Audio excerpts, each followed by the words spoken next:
Since late 2022, when OpenAI released ChatGPT to the public, it seemed like generative AI was on a roll. Generative AI could compose text, art, music, and more in a human-like fashion, and maybe even surpass human capabilities. The father of AI is considered to be Alan Turing. He wanted to explore in 1950 how computers could think. If a human being were to talk to another human being and a computer at the same time, could the human being detect which of the two was human? If the computer was indiscernible from the human being, 70% of the time, it wins. This was the Turing test. And based on how much AI can convince people that its content could be human written or human made, it seems like generative AI could be passing the Turing test. In 1997, an AI beat a chess grandmaster. The IBM-made device was called Deep Blue. It defeated the then reigning champion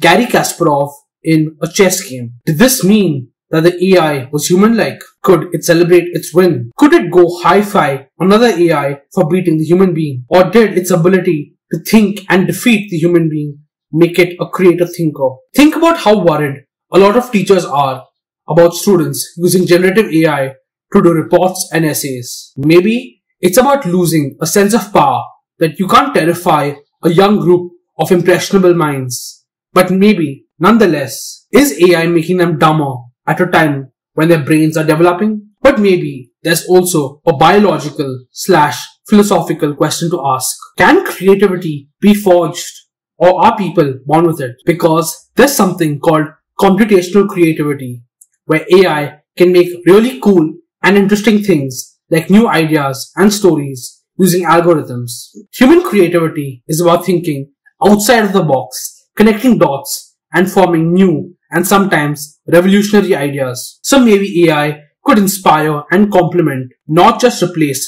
human creative thinking. There may also be a need for a degree of emotional intelligence needed to form creative ideas, something that an AI may not have yet. Some may argue that creativity stems from lived experiences, something that an AI may not be able to form. AI goes through millions of pages to form its base, but maybe that applies to us as well. Every interaction we have, every book we read, every movie and TV show we watched, every academic paper we went through, all of it forms the rock upon which our creativity is established. And AI, like ChatGPT, is dwelling in the past, living to the middle of 2021. So a human being who's up to date could evolve their creativity. But Google's Bard is up to date.